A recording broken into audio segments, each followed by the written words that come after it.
जहाँ तक मैं पठानिया साहब को जानता हूँ, मुझे पता है कि वो इस तरीके के बयानबाजी करने वाले नेता नहीं हैं। वो इस तरीके की बयानबाजी नहीं कर सकते, क्योंकि हमेशा हमने उनकी स्पीचें सुनी हैं, उनकी बातें सुनी हैं, उनके व्यूज़ सुने हैं, उनके करैक्टर को हम जानते हैं। वो देश के खिलाफ या आर्मी के खिलाफ बयानबाजी करने वाले नेता नहीं हैं।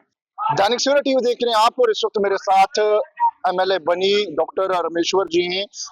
किस तरह से देख रहे हैं एक और भाजपा के विधायक के द्वारा विवादित बयान देखने को मिल रहा है एयरफोर्स को लेकर, जो बयान दिया गया है उसके बाद लगातार प्रदर्शन भी देखने को मिल रहे हैं, लेकिन भाजपा उस बयान को कह रही है कि इसे तोड़ के मरोड़ के पेश किया गया है। देखिए, जहाँ तक मैं पठानिया साहब को जानता हूँ, मुझे पता है कि वो इस तरीके के बयानबाजी करने वाले नेता नहीं हैं। वो इस तरीके की बयानबाजी नहीं कर सकते, क्योंकि हमेशा हमने उनकी स्पीचें सुनी हैं, उनकी बातें सुनी हैं, उनके व्यूज़ सुने हैं, उनके करैक्टर को हम जानते हैं। वो देश के खिलाफ या आर्मी के खिलाफ बयानबाजी करने वाले नेता नहीं हैं। लेकिन अगर उनके बयान को तोड़-मरोड़ के पेश किया गया है, तो ये एक इन्वेस्टिगेशन का विषय है और मुझे लगता है इसके ऊपर कड़ी से कड़ी कार्रवाई होनी चाहिए। जिन लोगों ने इस तरीके के साथ छेड़खानी की है और उनकी छवि को मलीन करने की कोशिश की है, तो उनके ऊपर सख्त से सख्त कार्रवाई होनी चाहिए। लेकिन अगर उनके मुंह से ये अल्फाज निकले हैं, तो फिर मुझे लगता है ये बड़ा अफसोसजनक है। ये नहीं होना चाहिए।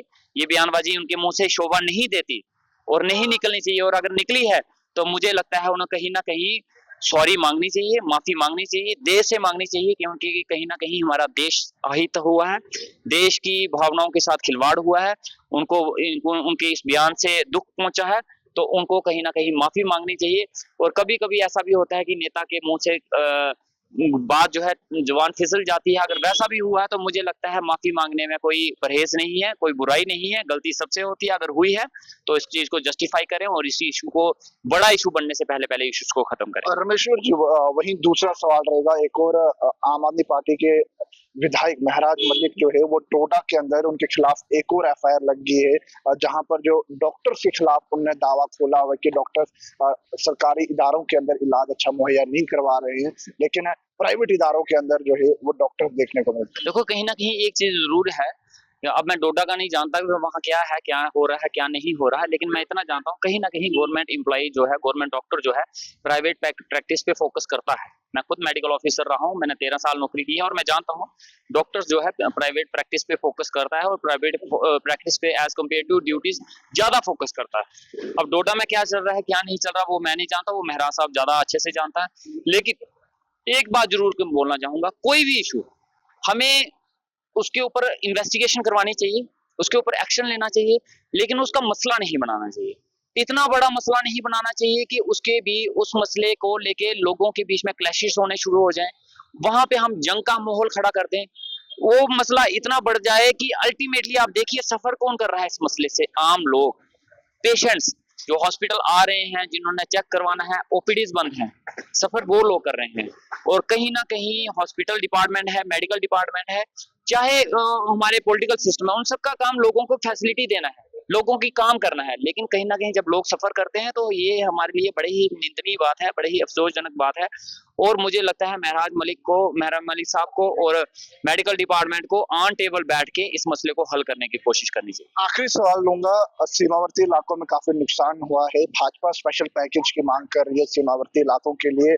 आप भी देख कर आए हैं पूरे हाल जो सीमाओं पर है, किस तरह से देखते हैं और किस तरह से जो है उन्हें स्पेशल पैकेज या तमाम चीजें मुहैया होनी चाहिए? देखिए, जो हमारे सीमाई इलाकों पे, बॉर्डर पे जो लोग शहीद हुए, मैं उनको शहीद बोलूंगा। और उनको भी हमारे जवान, जो देश के जवान थे, आर्मी ऑफिसर्स थे जो शहीद हुए, उनके साथ साथ उनको भी शहीदी का दर्जा मिलना चाहिए, उनको भी वो शहादत का दर्जा मिलना चाहिए, क्योंकि वो भी वहीं पे खड़े थे, दिन रात खड़े थे, कंधे से कंधा मिला के खड़े थे। इवन की हमें कई बार ऐसा भी देखा कि वो लोग पुलिस वाले, आर्मी वालों को पानी भी पिला रहे थे। वो लोग मौके पे भागे नहीं वहां से, वो वहीं पे डटे रहे। अगर उन्होंने अपनी जान गंवाई है तो उनकी जान की कीमत है, उनकी जान सस्ती नहीं है जनाब। उनको शहादत का दर्जा मिलना चाहिए और उनको वो सारी फैसिलिटीज उनकी शहादत के लिए, सम्मान के लिए, जो उनका परिवार है उनको मिलनी चाहिए, चाहे रोजगार को लेके है, चाहे कंपनसेशन को लेके है, ताकि उनको ये फील ना हो, उन लोगों को फील ना हो और देश को ये फील ना हो कि जो यहाँ पे हम लोग जो शहीद हो रहे हैं उनकी जान सस्ती है और उसकी कोई कीमत नहीं है। और एक चीज से मैं बहुत निराश हूँ, वो अपने नेशनल मीडिया से बहुत निराश हूँ। उन्होंने जब ये जंग का माहौल चल रहा था, हमारे जवान शहीद हुए, उनका जिक्र हर एक ने किया, लेकिन वहां पे लोकल लोग जो शहीद हुए उसका जिक्र किसी ने नहीं किया। उनके नाम, उनकी पहचान, उनके फोटो दिखाना तो दूर की बात, उनकी संख्या तक नहीं बताई गई कि रजौरी पुंछ में आज तक लोग शहीद कितने हों। ये बहुत ही बड़ा अफसोसजनक बात है और ये नहीं होना चाहिए। वो लोग हमारे देशभक्त लोग हैं। उन्होंने हमारे देश के लिए जान दी है, अपने इलाके के लिए, जम्मू कश्मीर के लिए जान दी है और वो कंधे से कंधा मिला के खड़े रहे। वो हम जैसे, मेरे जैसे कई लोगों से बड़े देशभक्त हैं। हम तो फिर भी घरों में बैठे थे, टीवी देख रहे थे, लेकिन वो वहां लड़ रहे थे। हम यहाँ पे बैठ के पुतले जला रहे थे और देशभक्ति की बातें कर रहे थे, लेकिन देशभक्ति उन लोगों ने, बॉर्डर के लोगों ने दिखाई। देशभक्त वो है सही लोग, सही मायने थे देशभक्त अगर किसी को कहेंगे तो उनको कहेंगे।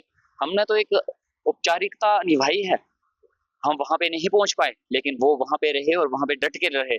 और आज हमारा फर्ज बनता है, इस सरकार का फर्ज बनता है कि उनको शहादत का दर्जा दिया जाए और साथ में उनको अच्छा कंपनसेशन, उनकी फैमिली को जॉब दी जाए, उनको फिर से बसाया जाए, उनके टूटे हुए घरों को बसाया जाए, उनके खेतों को बसाया जाए, ताकि उनके परिवार को, उनकी आने वाली नस्लों को, उनकी पीढ़ियों को ये ना लगे कि हमारे घर के बुजुर्ग, हमारे घर के जवान चले गए, हमारे घर के बच्चे चले गए, माताएं बहनें शहीद हो गए, लेकिन हमारे देश ने उनकी तरफ नहीं देखा। यानी इस वक्त मेरे साथ एमएलए बनी डॉक्टर रामेश्वर जी हैं और साफ कहना है कि जो सीमावर्ती इलाकों में लोग इंजर्ड हुए हैं, जो लोग शहीद हुए हैं, उन्हें शहीदों का दर्जा ये मांग कर रहे हैं केंद्र सरकार से। और उसके साथ भाजपा के विधायक के द्वारा जो बयान दिया गया है उस पर भी इनका साफ कहना है कि आखिरकार बयान को अगर तोड़ मरोड़ कर पेश किया गया है तो उस पर भी इन्वेस्टिगेशन होनी चाहिए। दैनिक सवेरा के साथ अंकुश भंडारी, जम्मू।